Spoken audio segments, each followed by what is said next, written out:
மாணவ கண்மணிகள் அனைவருக்கும் என் இனிய காலை வணக்கங்கள். மாணவ கண்மணிகள் தங்களுடைய வழிபாட்டினை கூறிவிட்டீர்களா?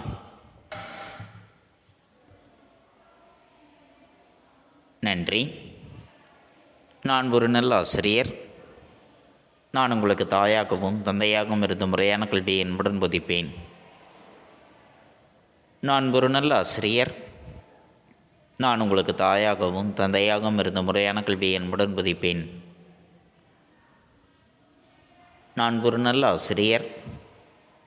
நான் உங்களுக்கு தாயாகவும் தந்தையாகவும் இருந்து முறையான கல்வியை என்புடன் போதிப்பேன். அனைவருக்கும் என் இனிய காலை வணக்கங்கள்.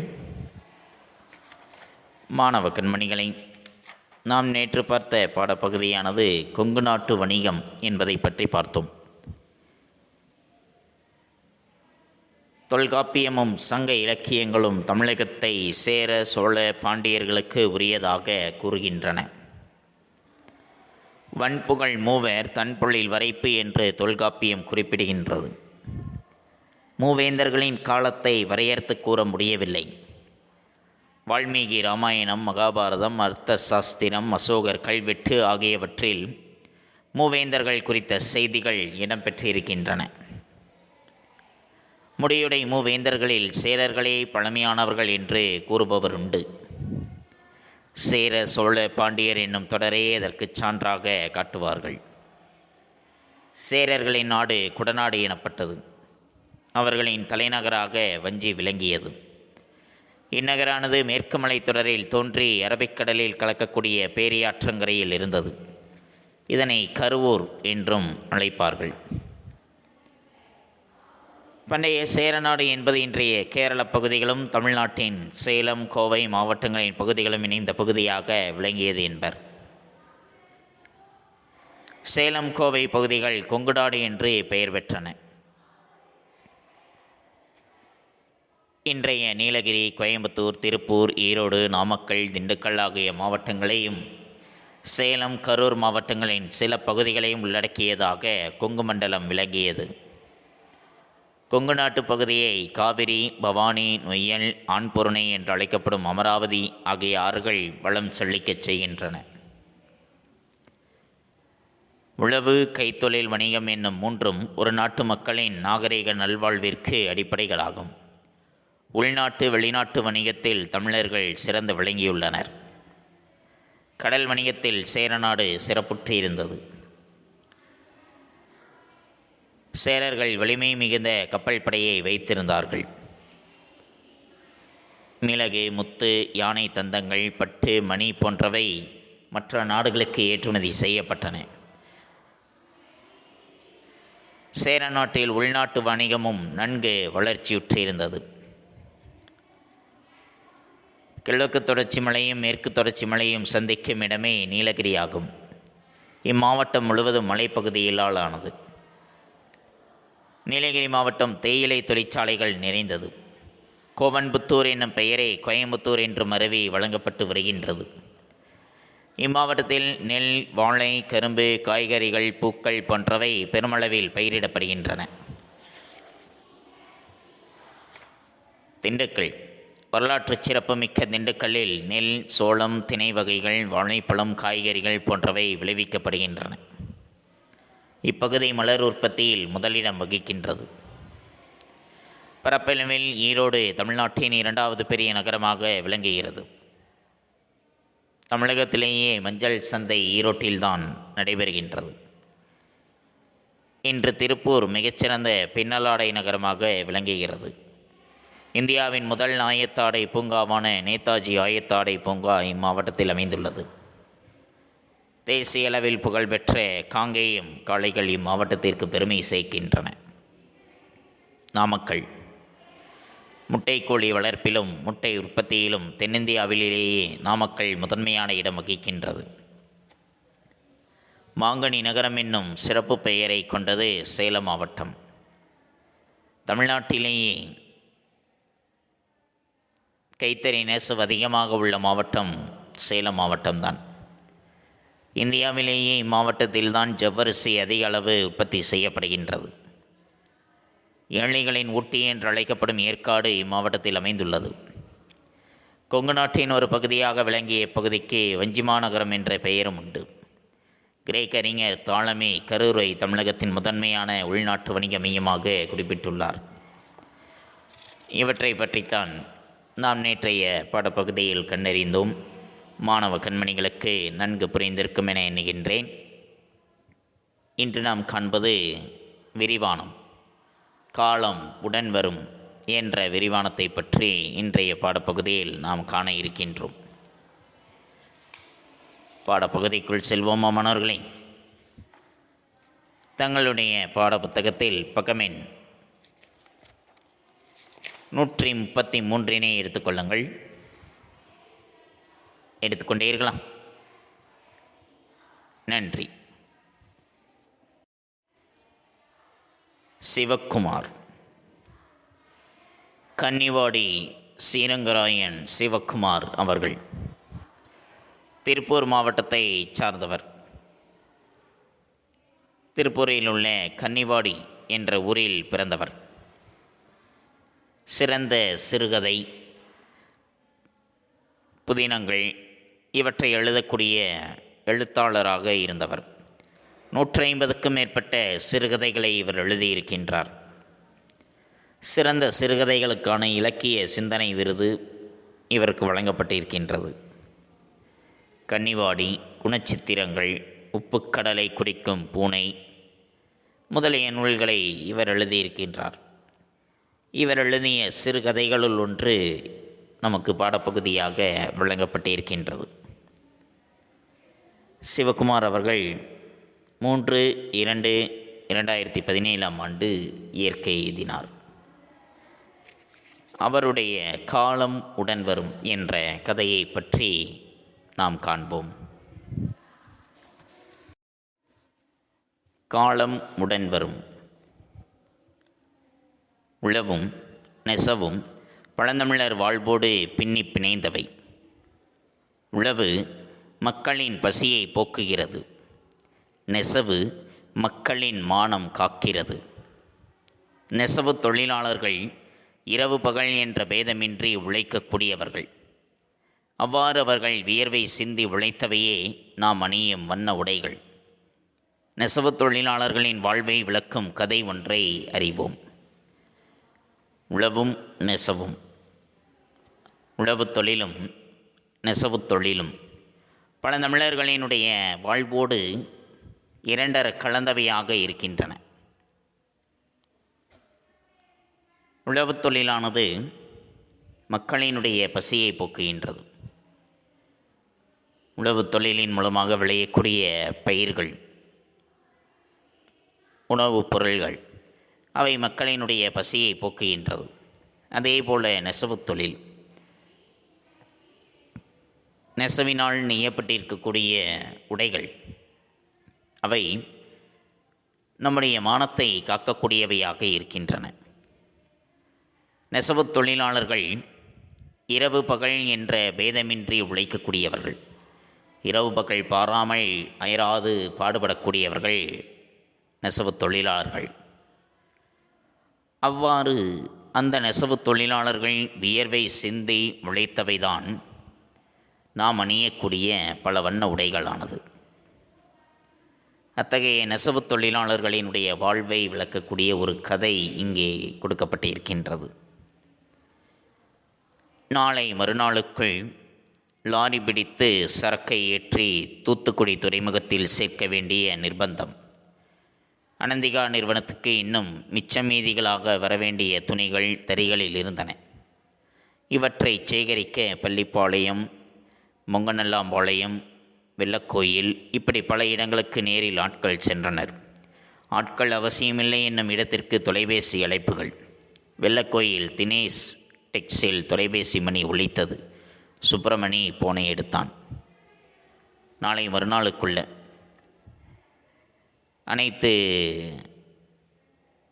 துணிகளையும் சரக்குகளையும் லாரியில் ஏற்றி தூத்துக்குடி துறைமுகத்தில் கொண்டு போய் சேர்க்க வேண்டிய ஒரு நிர்பந்தமானது அவர்களுக்கு ஏற்பட்டு இருக்கின்றது. அனந்திகா நிறுவனம் என்ற நிறுவனம், அந்த நிறுவனத்திற்கு இன்னும் மிச்சமீதிகளாக ஒரு சில துணிகள் வரவேண்டி இருக்கின்றது. அந்த துணிகள் இன்னும் தறிகளிலேயே இருக்கின்றன. அவற்றை சேகரிப்பதற்காக பள்ளிப்பாளையம், முகநல்லாம்பாளையம், வெள்ளக்கோயில் போன்ற இடங்களுக்கு நேரிலேயே ஆட்கள் சென்று இருக்கின்றார்கள் அந்த துணிகளை வாங்கி வருவதற்காக.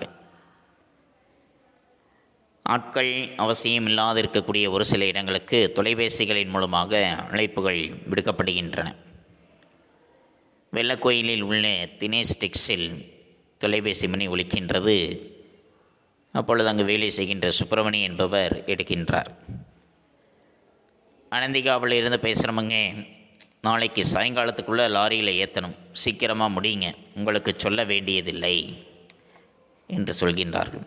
நாங்கள் அனந்திகா நிறுவனத்திலேருந்து பேசுகிறோங்க, நாளைக்கு சாயந்தரத்துக்குள்ளே லாரியில் சரக்கு ஏற்றிடணும், கொஞ்சம் சீக்கிரமாக முடியுங்க பார்க்கலாம். உங்களுக்கு சொல்லணுங்கிற அவசியம் இல்லை, இருந்தாலும் சொல்லணும் அப்படிங்கிறதுக்காக சொல்கிறேங்க அப்படின்னு சொல்கின்றார்கள். இங்கே பாவு பிணைக்கக்கூடிய ஆள் இல்லைங்க.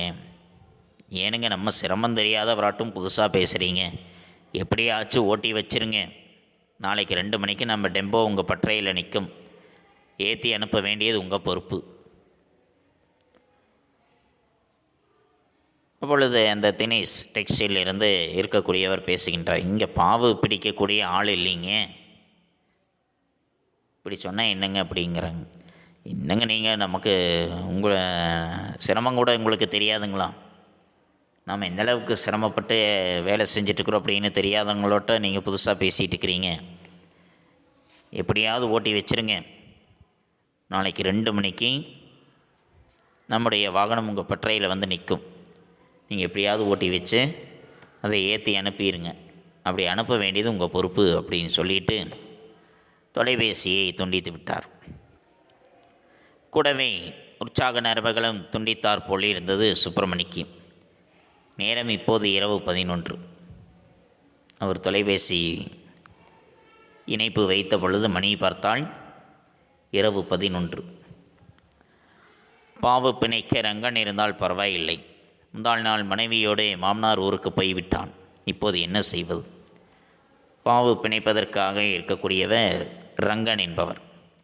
அவர் தற்பொழுது அங்கு இல்லை. நேற்று முன்தினம் அவருடைய மனைவியோடு மாமனார் ஊருக்கு ஒரு திருவிழாவிற்காக சென்றிருக்கின்றார். இப்பொழுது பாவு பிணைக்க வேண்டும், என்ன செய்வது அப்படின்னு சிந்தித்து கொண்டே இருக்கின்றார். உள்ளே 4 தறிகள் ஓடிக்கொண்டிருந்தன. மாணிக்கம் ஓட்டுகிற தறியில் சற்று நேரத்தில் பாவு தீர்ந்துவிடும். மிச்சம் கொஞ்சம் நூல் வைத்து அடுத்த பாவை பிணைத்து விட்டால் நாளைக்குள் ஓடி அடைந்துவிடும்.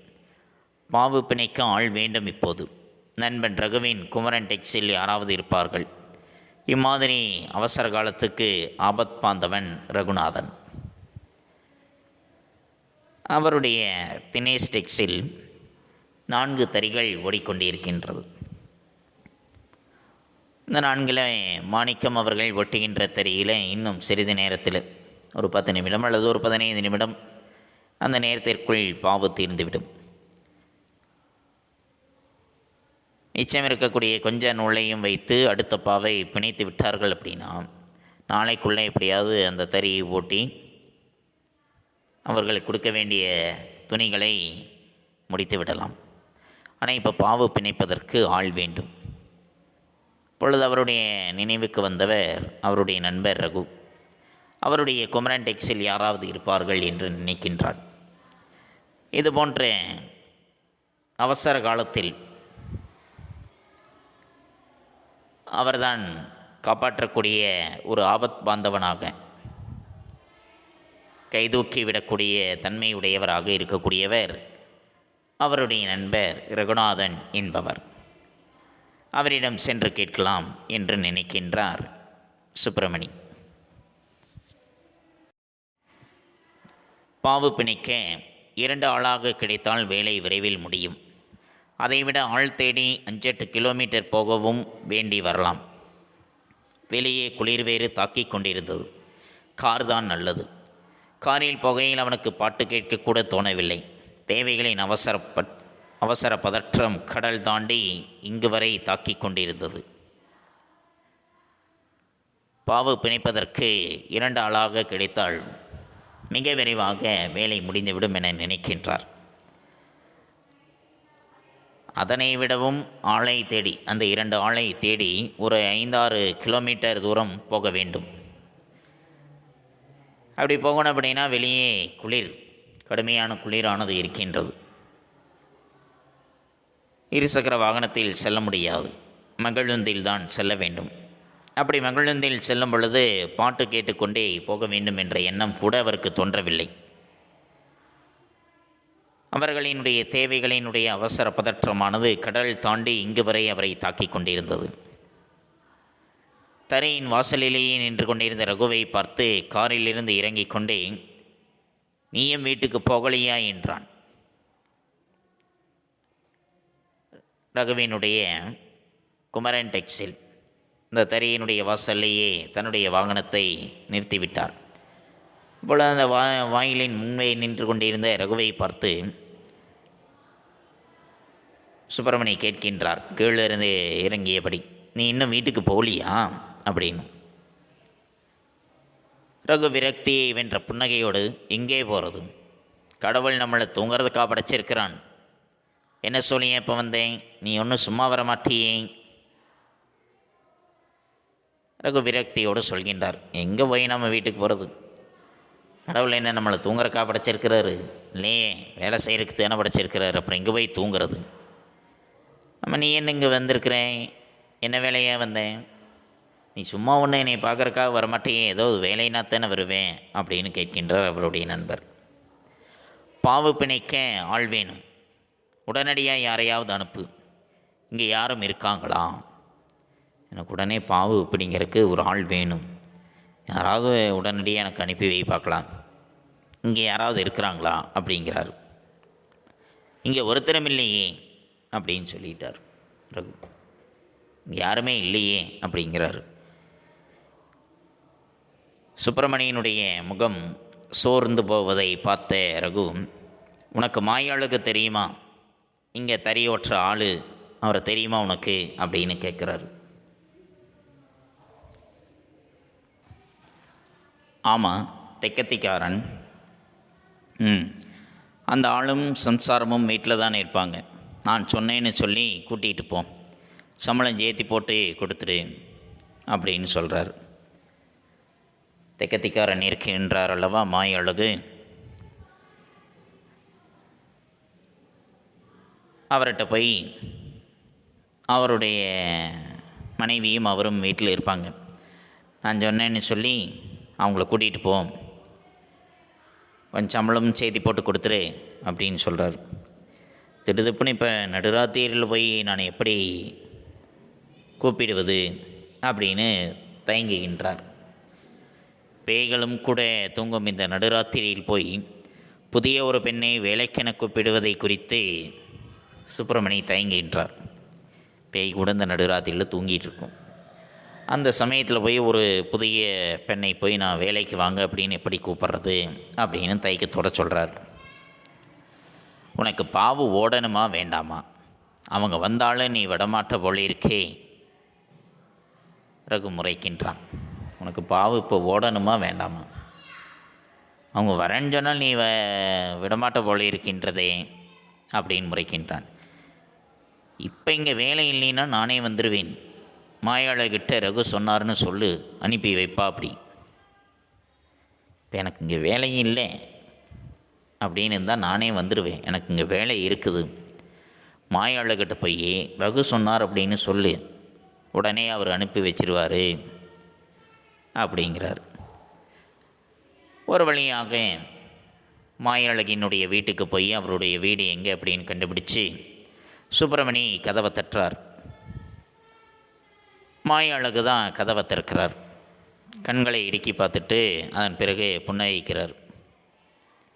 பாவு பிணைக்கணும்ப்பா, கொஞ்சம் ரொம்ப அவசரம், எங்கள் பற்றையில் இருக்கிற ஆள் ஊருக்கு போயிட்டாரு, வேறு வழி இல்லை, உங்கள் ஓனரை பார்த்தேன், அவர் தான் சொன்னார், கூடவே உன்னுடைய சம்சாரமும் பாவு பிணைக்குமாம்ல, இந்த 2 பேரும் வந்தீங்கன்னா பரவாயில்ல அப்படின்னு நினைக்கிறார். அவ்வளவுதானுங்களா, தான் 7 பேர் நெருங்க அப்படின்னு சொல்லி அவருடைய மனைவியை நோக்கி திரும்புகின்றார். ஒச்சம்மா மூச்சுக்காற்றை தவிர உலகின் சகல தொடர்புகளையும் துண்டித்தாற் போல தூங்கிக் கொண்டிருந்தாள். அவளது தூக்கத்துக்காக சரக்கு கப்பல்கள் காத்து நிற்பதில்லை. மார்போடு அணைந்து 2.5 வயது குழந்தை தூங்கிக் கொண்டிருந்தது. அவருடைய மனைவி மாயழகினுடைய மனைவி ஒச்சம்மா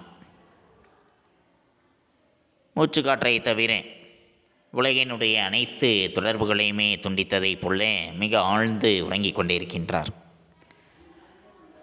அவருடைய தூக்கத்திற்காக சரக்கு கப்பல்கள் அங்கே காத்து கொண்டு நிற்க வேண்டும் என்ற அவசியமில்லை. அவருடைய 2.5 வயது குழந்தையும் அவரோடு இணைந்து உறங்கிக் கொண்டிருக்கின்றது. போய் தன்னுடைய மனைவியை எழுப்புகின்றார். ஏ உச்சு, எந்திரி பிள்ளை என்று எழுப்புகின்றார். தூக்கத்திலிருந்தே கண் விழித்தவர் கண்களை கசக்கிக் கொண்டே 4 வினாடிகளில் வாங்கண்ணே என்றார் சுப்பிரமணியை பார்த்து. அடுத்த 2 வினாடிகளில் மாயழகை பார்க்கின்றார். பார்க்கும் பொழுது அவருடைய கண்கள் இவர்கிட்ட ஏதாவது கடன் வாங்கியிருக்கிறியா அப்படிங்கிறதை போல இருக்கின்றது. பாவு பிணைக்கணும்னு கூட்டிகிட்டு போக வந்திருக்கிறாரு அப்படின்னு சொல்கின்றார். உடனே ஒச்சம்மா கையில் நீச்சம் போடி எழுந்து வெளியே சென்று முகத்தை கழுவிக்கொண்டு உள்ளே வருகின்றார். வரும்பொழுது சற்று மலர்ச்சியாக, ஒருவித புத்துணர்ச்சியாக அவருடைய முகம் தெரிகின்றது. காரில் வந்தீங்களா அப்படின்னு கேட்டபடியே தன்னுடைய குழந்தையை தூக்கி கொண்டு வெளியில் வந்து இறங்கினாள். சுப்பிரமணி மாயழகை பார்த்து, மாயழகு வர்றாப்படியா அப்படின்னு சொல்கிறார்.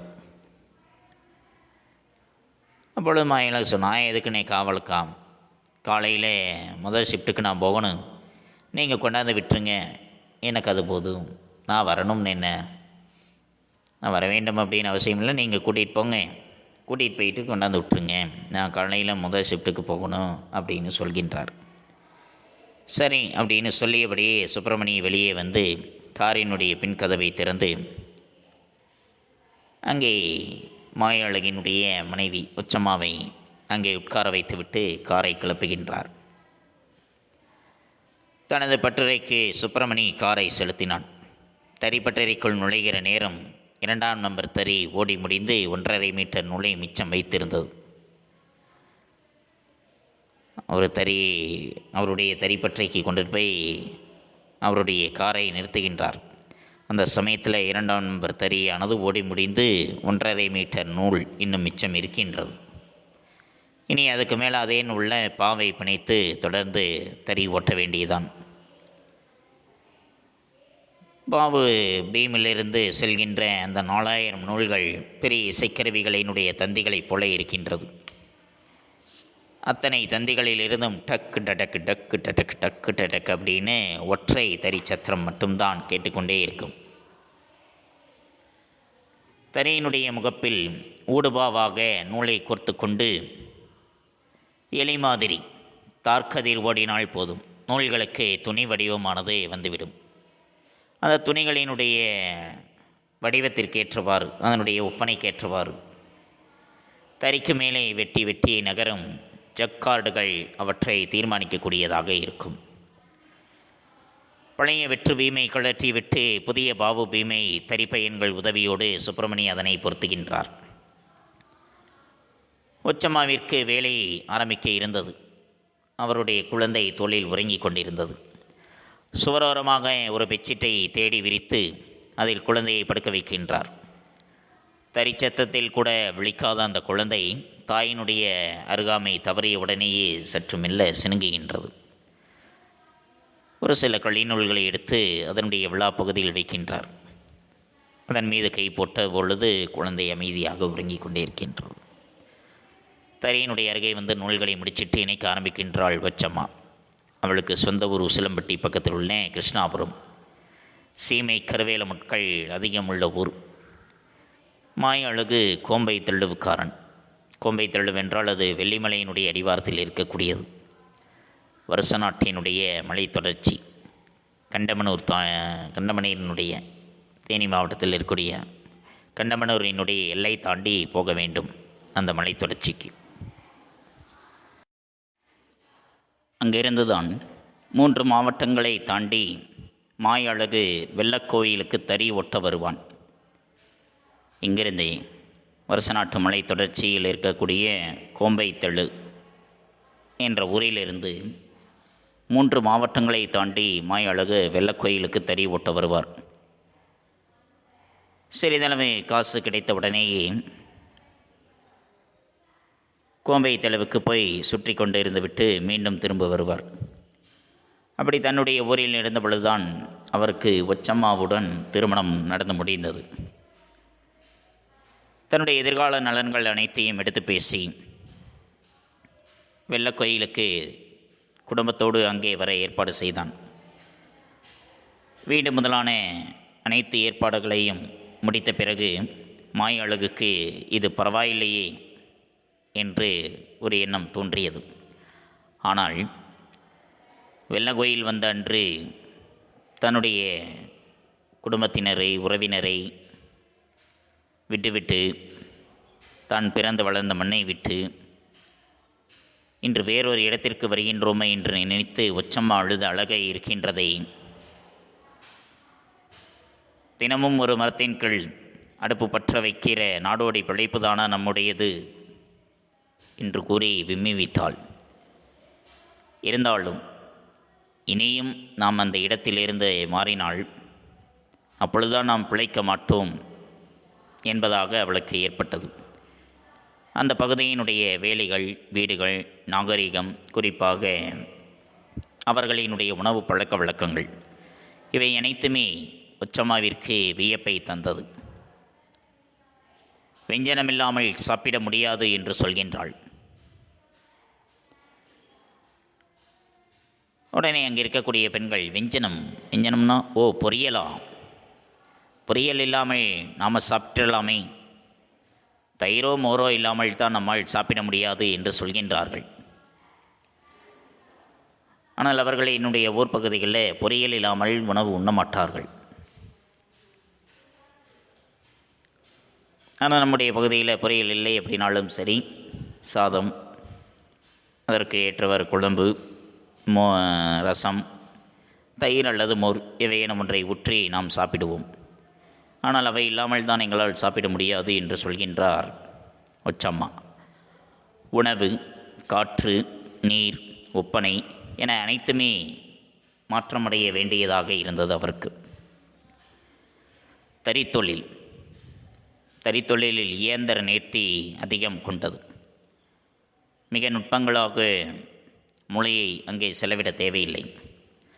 ஆனால் மனமானது அங்குமிங்கும் மலைபாயாமல் ஒரே மனதாக நேரம் செலவிட்டாக வேண்டும். அதில் பாவு பிணைப்பது, பொடி எடுப்பது, கோன் போடுவது எல்லாமே சில மாதங்களில் ஒச்சம்மா நன்கு கற்றுக்கொண்டு விட்டார்கள். தறிதான் அவருக்கு ஓட்டத் தெரியாது. தொழிலில் தறி ஓட்டுகின்ற பெண்களும் இருக்கின்றார்கள். ஏன் விமானமே ஓட்டக்கூடியவர்கள் தறி ஓட்ட மாட்டார்களா என்ன? தன்னுடைய குழந்தையினுடைய கல்வி பற்றிய கவலைதான் இப்பொழுது அவருக்கு வந்துவிட்டது. தன்னுடைய பையன் தார் போடுகின்ற பையனாக மாறுவதை அவரால் ஏற்றுக்கொள்ள முடியவில்லை. தன்னைப் போலவே வந்தேறிய சக குடும்பங்களை கவனித்து கொண்டுதான் வருகின்றார் அவர். அடிக்கடி ஊர் மாறிக்கொண்டே சென்றால் குழந்தைகளினுடைய படிப்பு என்னாவது? பக்கத்து வீட்டில் இருக்கக்கூடிய ராமாயி அக்காவினுடைய மகனுக்கு வயது 14. ஆனால் அவனுக்கு ஆனா அவனா கூட தெரியாது. பாவு பிணைத்தலினூடே அவள் தன்னுடைய குழந்தையை அவ்வப்பொழுது பார்த்து கொள்கின்றாள். அவளுடைய பூ போன்ற பூங்கனா அங்கே படுத்திருக்கின்றது. உன்னை எப்படியாவது நிச்சயம் நான் பள்ளியில் சேர்த்து படிக்க வைப்பேன் என்று தன்னுடைய மனதிற்குள் சொல்லிக் கொள்கின்றாள். திடீரென்று பாவு பிணைப்பதை நிறுத்திவிட்டு குழந்தையை நோக்கி நடக்க ஆரம்பிக்கின்றாள். குழந்தை திடீரென்று அழ ஆரம்பிக்கின்றது. அந்த குழந்தையினுடைய பசியினை தாய் அறிவாள் அல்லவா? உடனே குழந்தையை தூக்கிக் கொள்கின்றாள். தறிக்கு வெளியில் இருளானது எங்கே இருக்கின்றது என்று இருள் நிழலை தேடிப்போய் அமர்ந்து தன்னுடைய குழந்தைக்கு பசியாற்றுகின்றாள். குழந்தை அப்படியே உறங்கிவிட்டது. ஆனால் அவரால் உறங்க முடியாது. திரும்ப மீண்டும் உள்ளே குழந்தையை எடுத்து வந்து அந்த விரிப்பில் குழந்தையை படுக்க வைக்கின்றாள். குழந்தை ஒரு விதமாக பிறை வடிவத்தில் அரை நிலாவை போன்று, அரைவட்ட நிலாவை போன்று படுத்து கிடந்தது. ஒச்சம்மா நூல் பிணைவதனுடைய வேகம் குறைவதை சுப்பிரமணி உணர்கின்றான். அவன் அனைத்தையும் பார்த்துத்தானே ஆக வேண்டும். தார் போடுகின்ற பையனை பார்க்கின்றான். பார்த்து, இங்கே வாடா முருகா என்று அவனை அழைத்து 20 ரூபாயை கொடுத்து அனைவருக்குமே தேநீரை வாங்கி வரச் செய்கின்றார் சுப்பிரமணி அவர்கள். ஒச்சம்மா தேநீரை வாங்கி பருகுகின்றாள். அதன் பிறகு மீண்டும் பழைய வேகத்தோடு நூல் பிணைக்கத் தொடங்குகின்றாள். அவருடைய வேலையும் முடிந்துவிட்டது. இரவும் விடிந்துவிட்டது. பொழுது விடிந்துவிட்டது. உடனே அந்த தறிக்கான மாணிக்கத்தை கூப்பிட்டு, சுப்பிரமணி, டீ பீடின்னு அடிக்கடி வெளியே போகாமல் இதை சீக்கிரமாக முடிக்க வேண்டும் என்று கட்டளையிடுவதனுடைய துணையில் அவரை கேட்டுக்கொள்கின்றார். உடனே ஒச்சம்மா தன்னுடைய குழந்தையை தூக்கி கொண்டு சுப்பிரமணி அருகில் வருகின்றார். சுப்பிரமணி இரட்டை சம்பளத்துக்கான தொகையை ஒச்சம்மாவிடம் தருகின்றார்.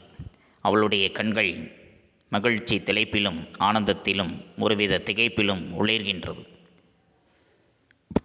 தன்னுடைய எதிர்காலமே போல தன்னுடைய கையில் இருப்பதுதான் தன்னுடைய எதிர்காலம்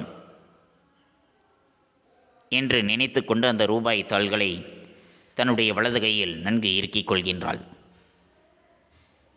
அப்பொழுது சுப்பிரமணி, நான் கொண்டு வந்து விடுகின்றேன் உன்னை என்று சொல்கின்றார். என்று கூறியபடியே அவர் காருக்கு நடக்க அவருடைய பின்னாலேயே ஒச்சம்மா நடந்து வருகின்றாள். அவர் ஓட்டுநர் இருக்கையில் அமர்ந்து 20 வினாடிகள் தன்னுடைய கண்களை மூடிக்கொள்கின்றார்.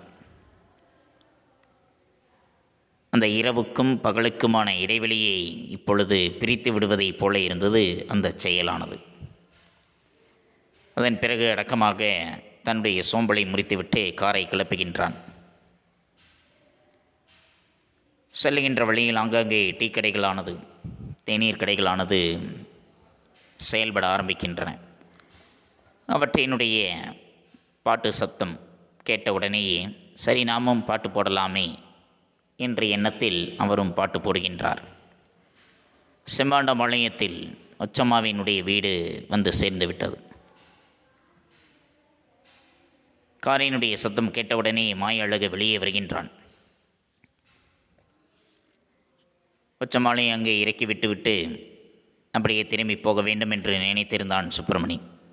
ஆனால் ஒச்சம்மா வற்புறுத்தி, நீங்கள் டீ சாப்பிட்டு தானே போகணும் அப்படின்னு சொல்லி மாய அழகை இறங்க வைத்து விட்டான். பிறகு தூக்கு சொம்பை எடுத்துக்கொண்டு தேநீர் கடை நோக்கி ஓடுகின்றான் மாய அழகு. வீட்டிற்கு வந்த பிறகு ஒச்சம்மா எப்பொழுது உறங்கினாள் என்று தெரியாதபடியே தன்னுடைய வீட்டு வேலைகளில் மும்முரமாக ஈடுபட்டு விட்டாள். அதற்குள் உறங்கிக் கொண்டிருந்த குழந்தையும் கண் விழித்து விட்டது.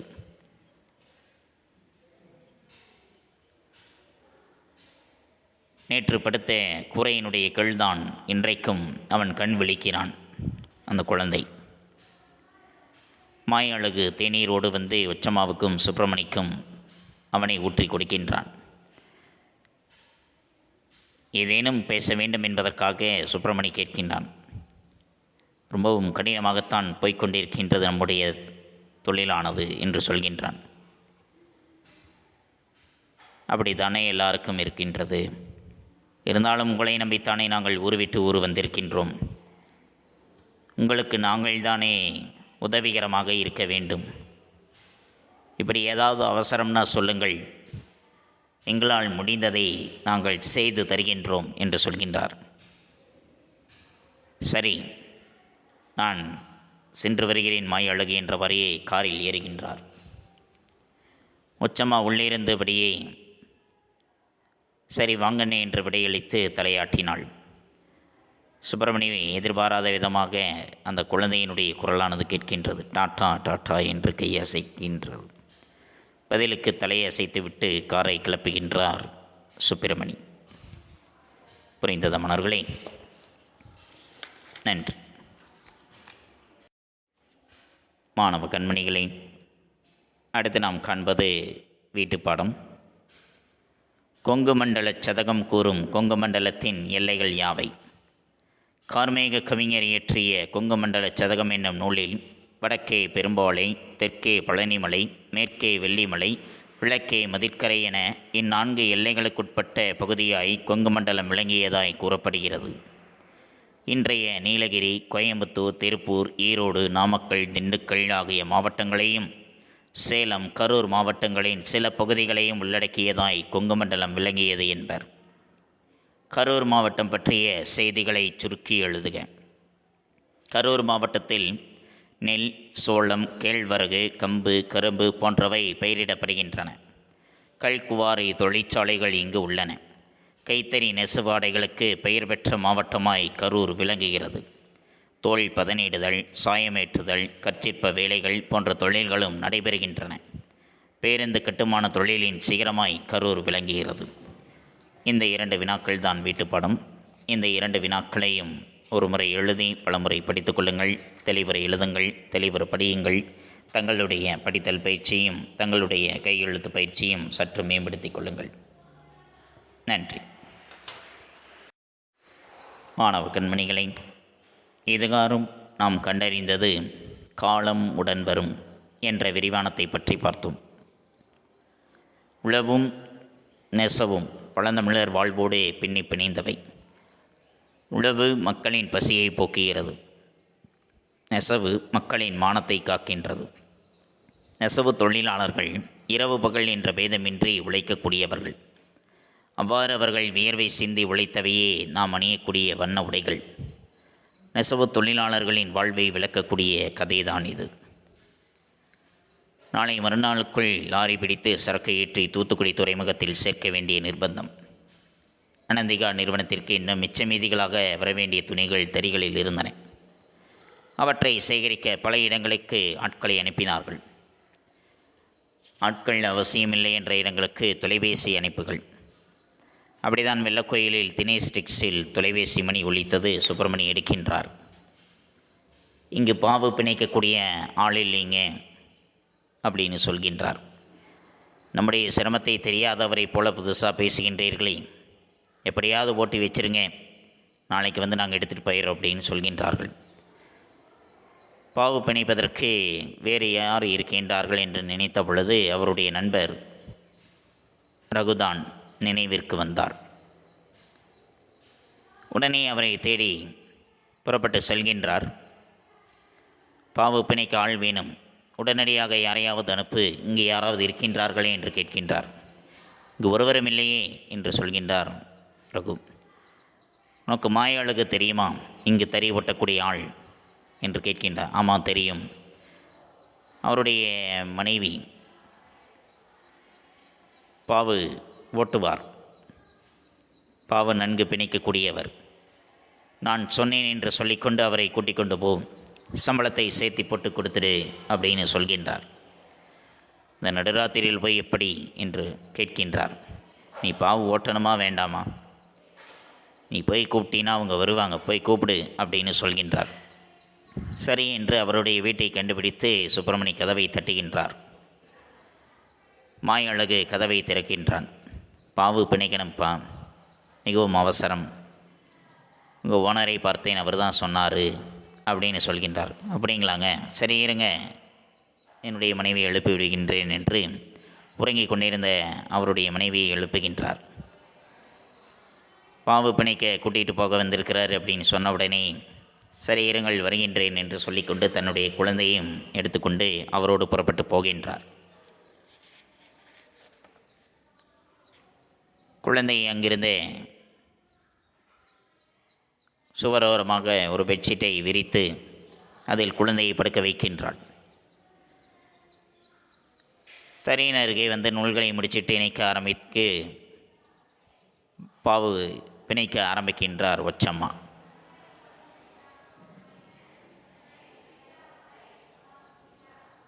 தன்னுடைய குழந்தையினுடைய கல்வி பற்றிய சிந்தனை தான் அவருக்கு இருக்கின்றது. எதிர்காலத்தில் தன்னுடைய குழந்தை எப்படி இருக்கப் போகின்றதோ அதற்கு எப்படியேனும் நாம் கல்வி கற்றுக்கொண்டே பள்ளியில் படிக்க வைத்தே ஆக வேண்டும் என்று தன்னுடைய மனதிற்குள் சொல்லிக் கொள்கின்றார்.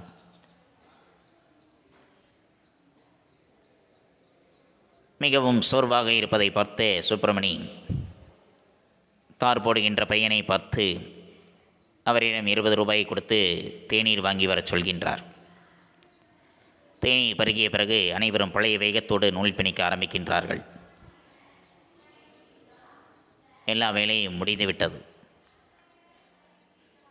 உடனே சுப்பிரமணி நானே கொண்டு வந்து விட்டுவிடுகின்றேன் என்று சொல்கின்றார். அதற்குள் பொழுதும் விடிந்துவிட்டது. செம்மாண்டபாளையத்தில் அவருடைய வீட்டை கண்டுபிடித்து கொண்டாந்து நிறுத்தும் பொழுது மாயழகு வெளியே வருகின்றார். நீங்கள் டீ சாப்பிட்டு தான் போகணும் அப்படின்னு சொல்லிக்கொண்டு ஓடி போய் தேநீர் வாங்கி கொண்டு வருகின்றார். சரி, நான் வருகின்றேன் மாயழகு என்றவாறு புறப்பட்டு செல்கின்றார். அப்பொழுது எதிர்பாராத விதமாக ஒச்சம்மாவினுடைய குழந்தை டாட்டா டாட்டா என்று கை அசைக்கின்றது. பதிலுக்கு தலையசைத்தபடியே காரை விட்டு கிளப்பினான் சுப்பிரமணி. இவற்றை பற்றித்தான் இன்றைய பாடப்பகுதியில் கண்டறிந்தோம். மாணவ கண்மணிகளுக்கு நன்கு புரிந்திருக்கும் என எண்ணுகின்றேன்.